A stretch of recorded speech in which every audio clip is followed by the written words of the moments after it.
How's everybody else? Everyone I associate with is thriving in abundance. Limitless. Hello and welcome. I am Helene and I am reacting to Love and Marriage Huntsville Season 4 Episode 4. Kiki, do you love me? Apologies if anybody cared to hear my reaction to Episode 3. But I felt while I was reacting to it that I lacked energy. I felt I was being redundant.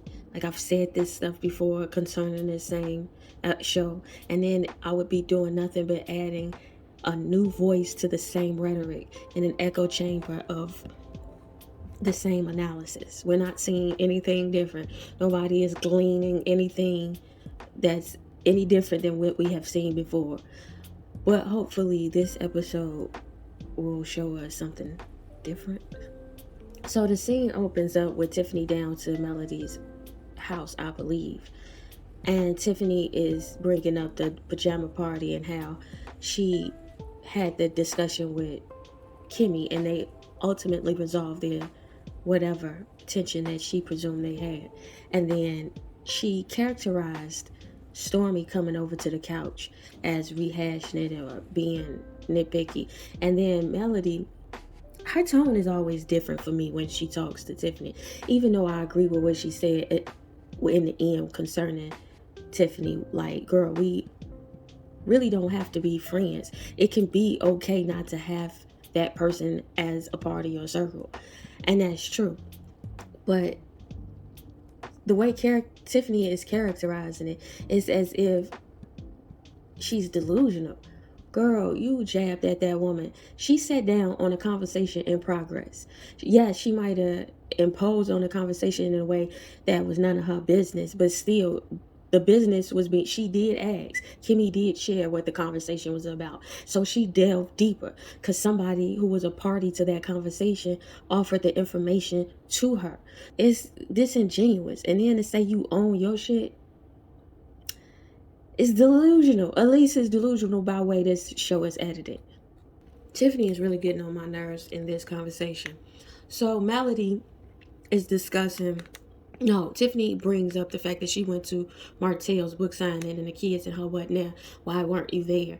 Melody goes into her explanation. Why she need to offer one? I guess it's for the scene. But if it were me, girl, why do you even care? Has nothing to do with you. Does not concern you. But Melody offers her explanation, and then Tiffany retorts like, we got to be careful not to work off the feelings of our past. And Melody was like, it's not the past, it's very recent, and I can only work with the actions you've afforded me in such a recent past. So to dismiss that would be really unwise. Martell was performing and your ass believed it, and now you hit a different side, it sounds more plausible. Tiffany goes into this sharing about why she divorced her husband, even though he was the love of her life and he had died. Then she goes humming about the fact that he could make no more money, and she ain't like to see it for herself. And so, yeah, I'm bored. Nah, you ain't. If you selfish, you selfish, but it is your life. You do have a choice to say, nigga, I don't want to be poor, and if I don't have to be, I don't need to be. Melody reactions be so entertaining to me. He said, bitch, he loved you and you broke his heart. Girl, this sound like nothing though. I don't care. Now we down at Kimmy's house with Letitia coming over. I will say this. Every scene they get, they bring that chocolate shit out. They gonna use every moment for a commercial, and I honor that. The revisionist history on the self-portraits we paint for ourselves is inconsistent with reality. So Tisha and Kimmy are talking at their house in the backyard. Kimmy explains to Tisha what she meant by, you wouldn't be my friend if we weren't in this position. I don't care, because it's obvious you still gotta kick it with this chick. So even if what you saying really means something, it really don't matter, because you really had to find some way to make it all right if you wanted it to be cool in the family. Like, yeah, under normal conditions, we got it, huh? But anyway, Tisha like, let's leave it in the past. But Tisha, while she's trying to say she want to leave it in the past, she also is saying that I'm the type of girl that want to get over it. I don't like arguing either. So I'm quick to say I apologize, you right, or whatever. But that's not the case.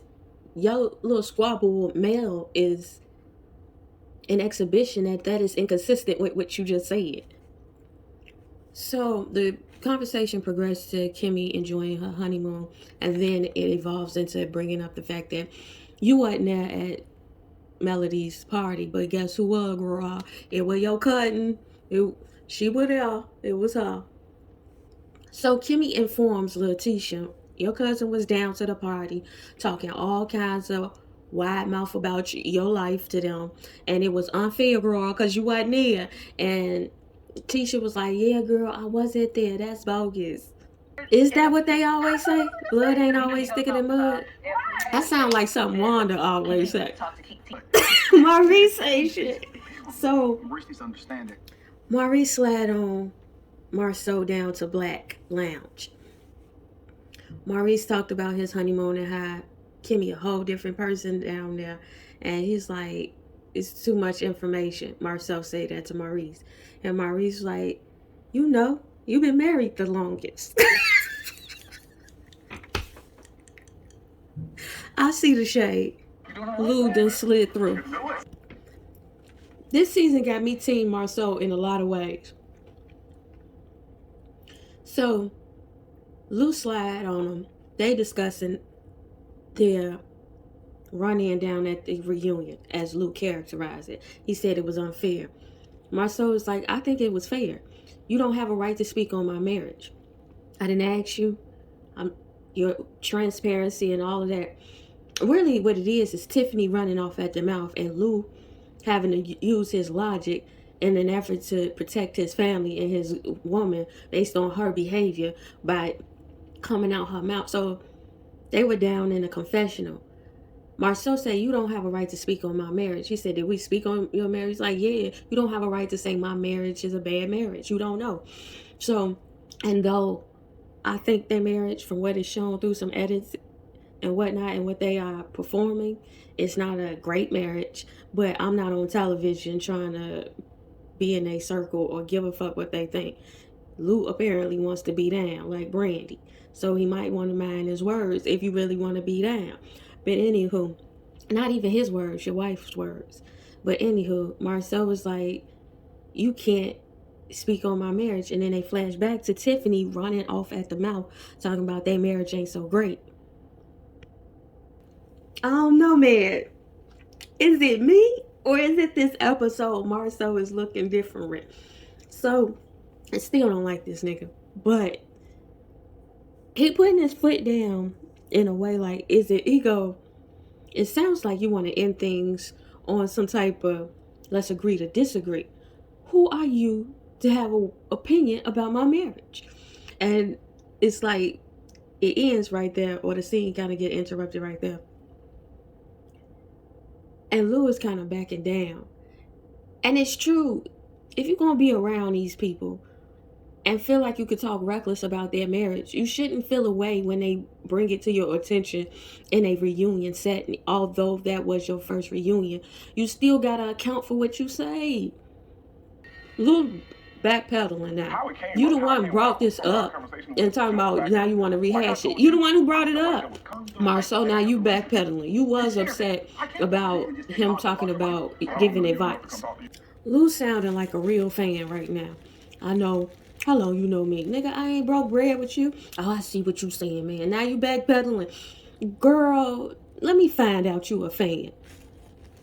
They really sending this nigga. What happened to all that air in his chest when he was talking to Tiffany, talking about, if it come to that, I'm still good, but we ain't gonna fight. Yeah, we ain't gonna fight because you a fan, nigga. Still respect that too, Lou. Lou get down to the confessional and he say, I ain't gonna have to speak on everything I see, but I still see it. That's what it is. That's the key to life a lot. I think because we are inundated with so many voices, as I add my voice to the voices, we think that we should share our every thought and our every whim because we have these apparatuses that leverages our thoughts as being valued by just posting them at every minute, and then we can post about any random thing at any random moment. So we think we supposed to share every random thought, and the value really is knowing to shut the fuck up. That's why the old folks used to say, "Be still and be quiet. Be still and know and be quiet." Like, I'm a loquacious person, and I've been trying to practice on shutting the fuck up a lot. That's all you need to do. Just you to download the information you are seeing. You ain't got to share it with nobody, but file it away in your Rolodex and see what that amounts to and how that can be leveraged against you or for you, and how to get out the way if danger coming. But you ain't got to be the narrator or the commentator. To be quite honest, it's subjective to think that Marceau had Lewis on the ropes, or you hunted him down, or you went for the kill. To be honest, that's a very subjective stand, because during that reunion, Lou made some grand points. Was he arguing from a position of being on a back foot due to what his wife had been saying? In a position that his wife put them all in by saying she was uber transparent with other people's biography in her mouth. Yeah, he was on the back foot, but his perception in the matter didn't mean he was wrong, just mean the position which he frightened from was wrong. So they hug and apologize and everything's all better. Listen, all Martell is doing is showing us that he been listening to the audience. Because now he done came back, unless he go back down that Melody road, where Melody in some way has to be interjected. Play the groundwork anyway. Every scene Martell come into, he's discussing his new business ventures, this and that. So he walks into his manager's office, and then they discussing the wine, and then they discussing the covers of books, and he's doing that exercising tip.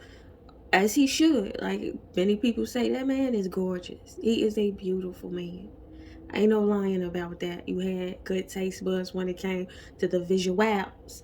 However, he's a bimbo. And it's going to require a lot of women in his life to make him...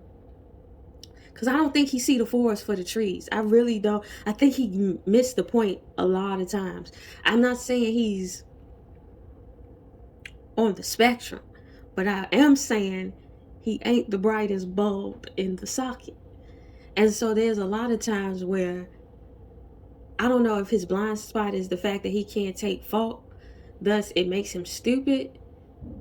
But that's the way I see Martell, or at least that's the way he's edited for us, the audience who don't know these motherfuckers, to see him.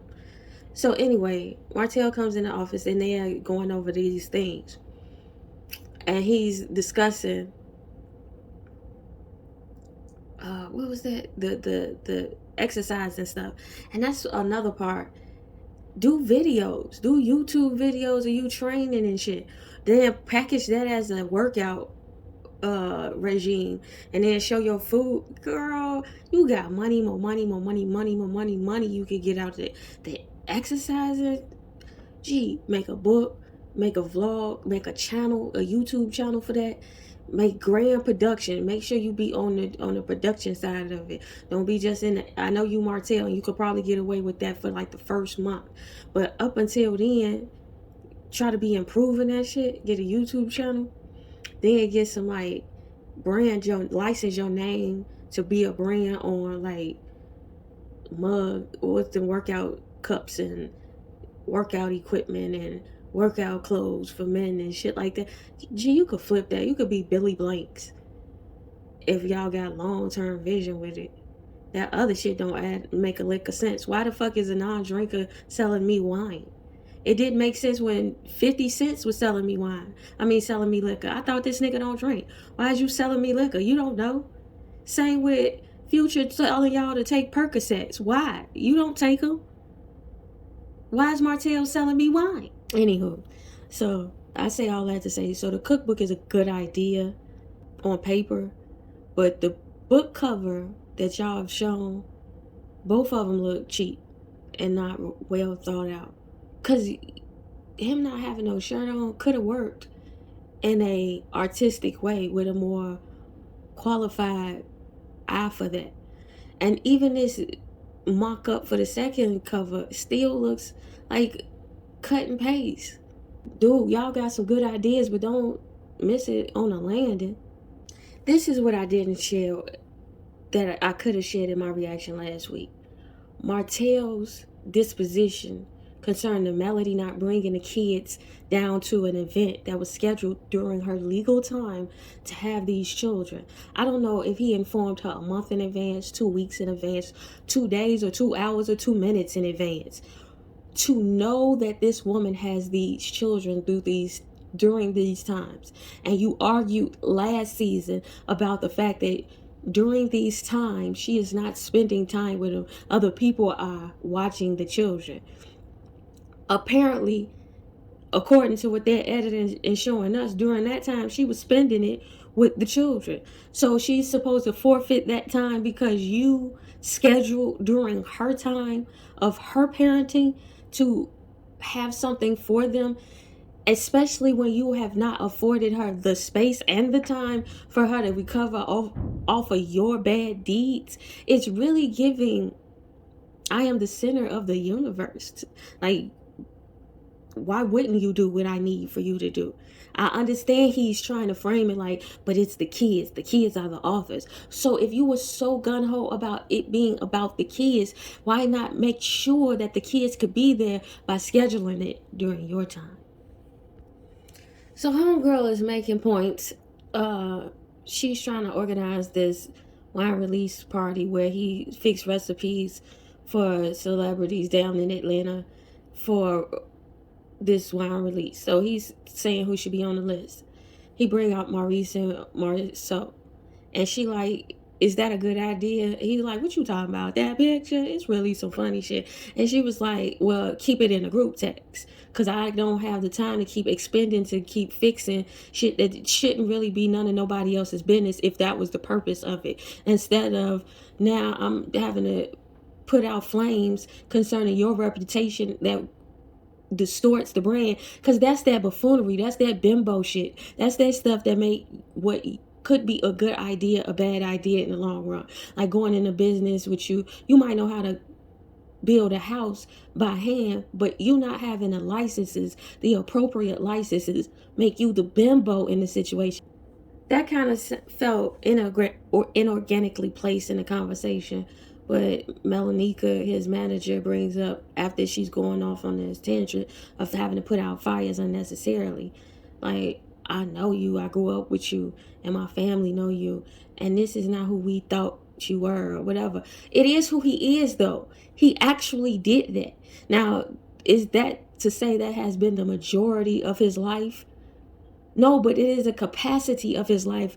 Thus, he has a baby outside of his marriage that cost him the union where he wouldn't have to be rebuilding with you. But you are advantaged by him being in such a deficit. So to dismiss that he couldn't have that capacity because you are being advantaged by knowing him and helping him out to get his brand back on track, it's like lawyers who take bad cases, but they know if they could get this case, win this case, they gonna have that ultimate reputation. Duh. Let's stop playing. He is that nigga. He might not be that nigga to you because he wasn't your husband. As a husband, he was a fuck nigga. As your friend, he might be cool as hell. He seemed like a cool as hell nigga to be around. But as somebody's man, not so much. So he said, so Melanika asked him what kind of setup you want for this wine release.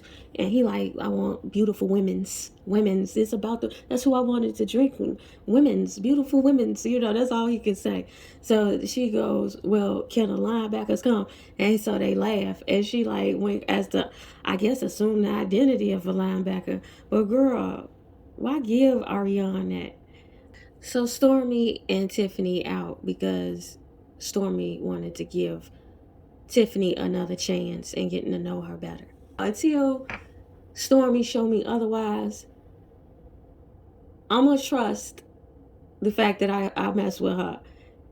And then I'm going to let the season play out to verify my trust.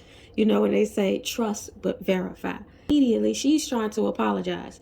Tiffany goes, did I say something to offend you? And Stormy was like, no, but she says essentially, you a little smart, but this is not what that was about. I just wanted to restart and start fresh by apologizing. And then Tiffany goes, but you were a little feisty. And Stormy like, nah, I ain't gonna let you put that on me. Because you did come slick for no, y'all were already on the subject. Kimmy then reiterates the subject to Stormy.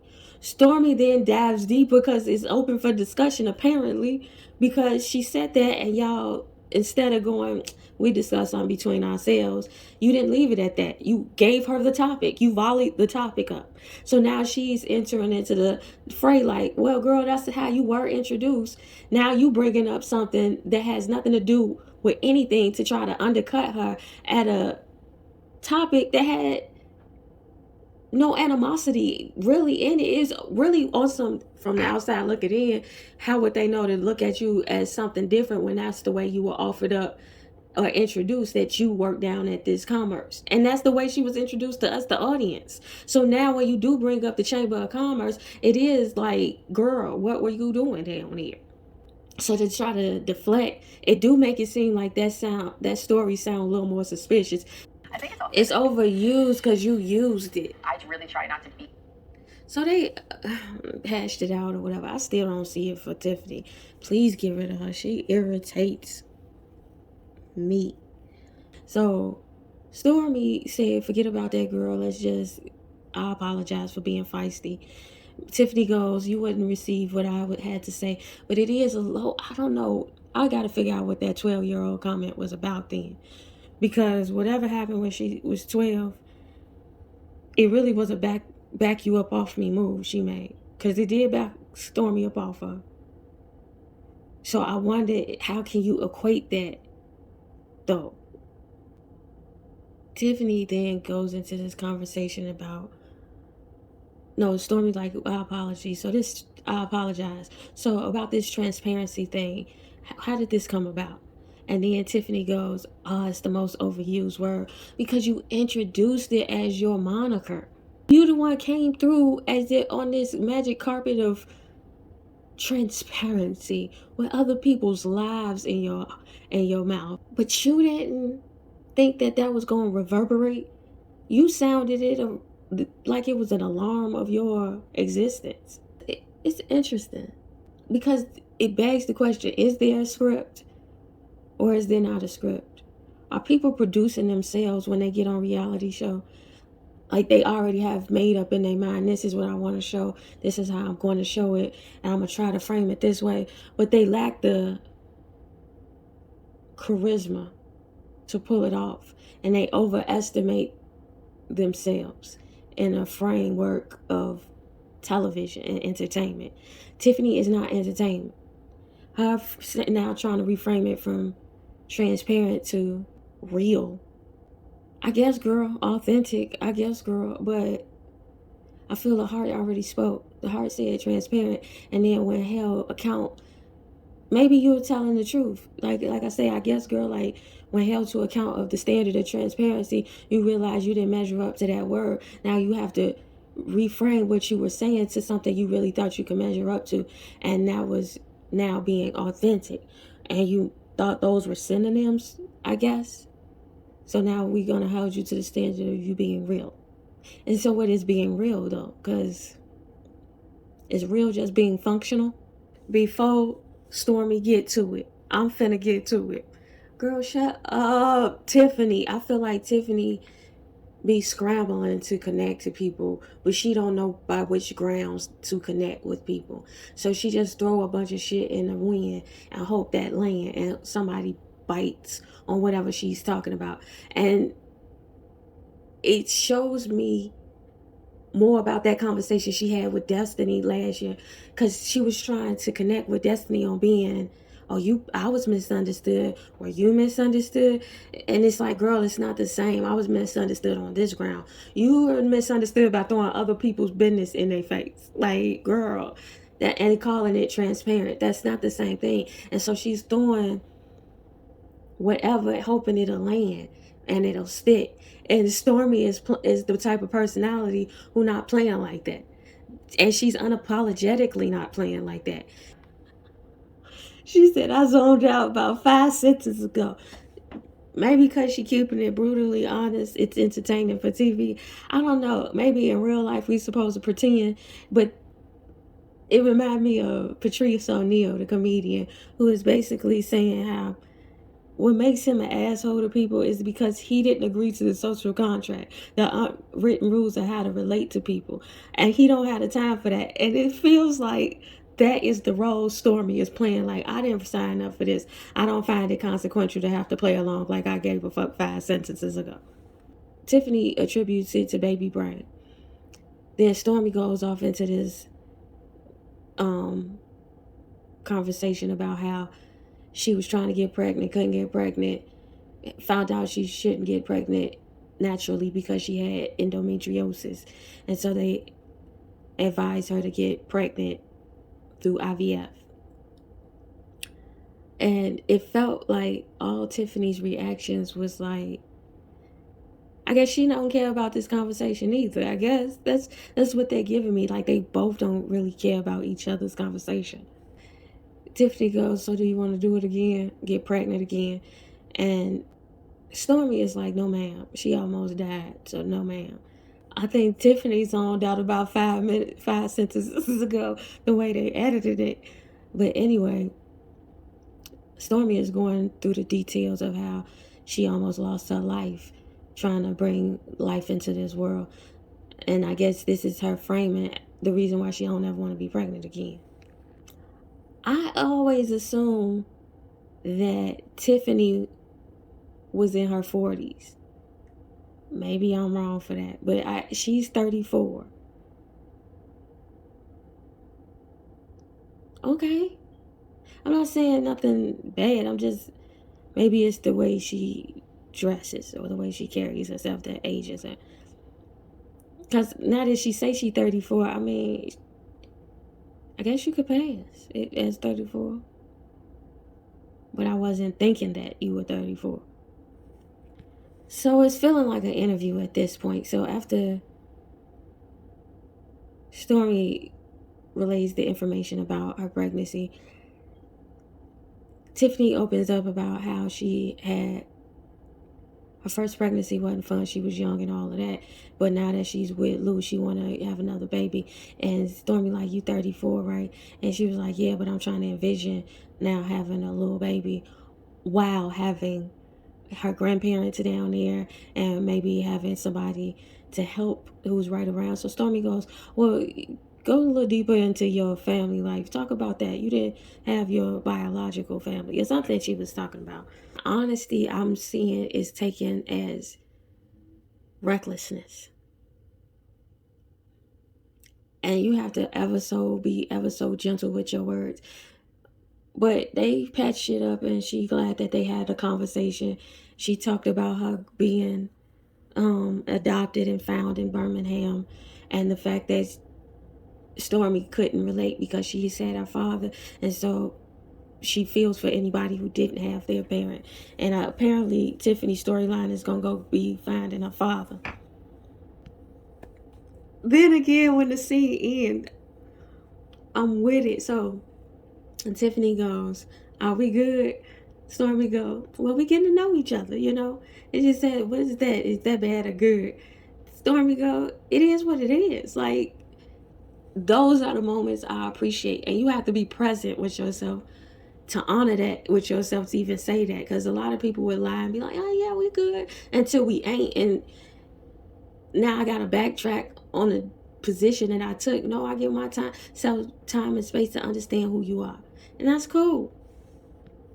So Letitia and her cousin Kiki down at Black, they're about to start up this conversation about Kiki excuse me, being at Melody shindig. Let's see how this go. Kiki got a confessional, and she looked like she's slimmer in her confessional and younger. Anywho, she looked like Wanda in her confessional, to be honest. So they had discussing the fact that Kimmy had told Tisha what happened down to Melody's pajama party and how she came up in conversation and that Kiki participated in said conversation. And Kiki said, you didn't come up in no salacious way, really. I wasn't trying to talk about you behind your back, and you didn't come up to demean you or whatever she was saying. And then she gets down to the confessional, and I had to take note of that. So is she being phased in as a primary cast member? I feel like Kiki performing. So they are to the confessional. Kiki basically admits like, Tisha the type of girl to be talking about me, and I had to face the harsh realities of an ugly truth. She was waxing poetic. Okay. So I don't know if it's my LD kicking in or my ADHD kicking in or whatever disability of cognitive disorder that I may have kicking in. But the way they are explaining this is not adding up to why it is so. Kiki basically says, you were talking about me behind my back before I did it to you, and you talked about me with them before, and so I didn't know it wasn't fair game to do so. Apparently that's her argument, because I don't understand why we're discussing this in this manner. But anywho, Tisha gets down in the confessional and confesses, listen, girl. So they were being invited, or she was being invited to things by way of Melody and Martell, but they were utilizing Marceau and her name to get credit to get into these spaces, I guess was what she was saying. So they needed to inform Martell and Melody of her personal life because they were going to be invited, is what she's saying. I don't understand what that is. I'm not understanding why that is anybody's business. Are you saying you don't want your cousin to get in the room based on your reputation? And what was it that she was going through? It's too many blanks, and it's not adding up to even having to address it. If you're going to address it like that, you're going to leave it ambiguous so it lingers. And it lingers unnecessarily because we didn't ask to know that. See, it seemed like Tisha and Marceau did her wrong. And she's justifying doing her wrong. Because the way she explaining it is not adding up. And so homegirl was like, and it's almost like, I don't want to be the bad guy to put your business out there, but go ahead and put your business out there. And whatever the business is, it seemed like if you don't want to say for the camera, you probably shouldn't have said it to Martell and Melody. Thus, she might be righteous in saying that you did that. But what is not righteous is to counter it by trying to bring her up. But I do get the sentiment. If it was fair game to bring up my information, I think that's what we do. I thought that was the culture of things. If you can bring up that shall not be named on camera, then what is wrong with me just saying what I said without no ill intent? And to be quite honest, though it was by virtue of family politics incorrect for her to do that, to assuage Melody's inquiries with any response. It did come off on the way it's being edited like she wasn't on no let me name names and throw them under the bus, but it was on some everybody knows, stop playing. Like, she does have to confront these information that makes her confront her marriage. Pardon me, I mean, that's what we know. Now, she was wrong in that, girl, if you really want to have this discussion, go talk to her about it. But if they did throw her information under the bus like that to Melody and Martell, it makes Melody look worse. Because Melody is playing on, oh my God, it makes Melody look worse. Because you know the dynamic now. Because if Marceau and Tisha was willing to tell you some effed up stuff about their own cousin, you knew it was open season to go. And that's why she's using that as an excuse, because she probably was invited knowing, well, girl, if we do bring up Tisha, they didn't already talked about you, girl, so don't even trip. We ain't going that deep. We just like trying to make it seem Like, let people know I ain't the first person to brought up their marriage ain't shit. But you compounded it. It's not that you the first person. Everybody probably knew, but you compounded it by being on television. And as your marriage was going up in flames, you was trying to take somebody down with you. And even though you thought their marriage was flammable, and it may be, you just didn't have a match. Now you acting like you were absolved of your efforts in doing so. You did try to hurt that girl's marriage. Well, it wasn't to strengthen it. What did you think was going to happen? That she was going to go, oh, Melody, thank you for telling me my man down to the bar, creeping on me, girl. My marriage has been so much stronger ever since you told me that. Like, no, you wanted her to do something once knowing that. Because if you my friend and you let me know that information, I hope you don't think I should stay with a nigga who's cheating, but that's not the conversation. My whole point is Melody is the master manipulator of this scene right here and the overall thing, because she knew if Tisha was willing to tell whatever they won't even name on camera to her, then whatever old girl and her was finna talk about wasn't gonna be that deep compared. That's why she was willing to bring it up as a defense. I get it now. At least this is the way I'm getting it through the editing. And Tisha might be bogus, and Marceau. Because Marceau a gossip anyway. That's why he would throw a picture up on the social networks that would throw his brother marriage under a bus. So the show ends with Tisha leaving out and saying maybe we should leave this relationship alone. She leaves out, walks out to call Kimmy, and she goes to tell Kimmy what just happened. As she's talking to Kimmy, Kiki comes out the door and is like, who is you talking to about me again? And what I'm getting from this is they have a relationship where they must have found it usual to talk about each other. But when it gets back to them that they talk about each other, then that's when all of a sudden they act like this hasn't been the culture of their relationship. I find that if it is that problematic, maybe Tisha did do the right thing by saying, you know what, girl, this might need to be the end and we don't need to fool with each other. And that's cool, but it's effed up that the puppet master of all of this really is Melody. But that's all I got to say on the matter. And to the ethos, tell the future I said so.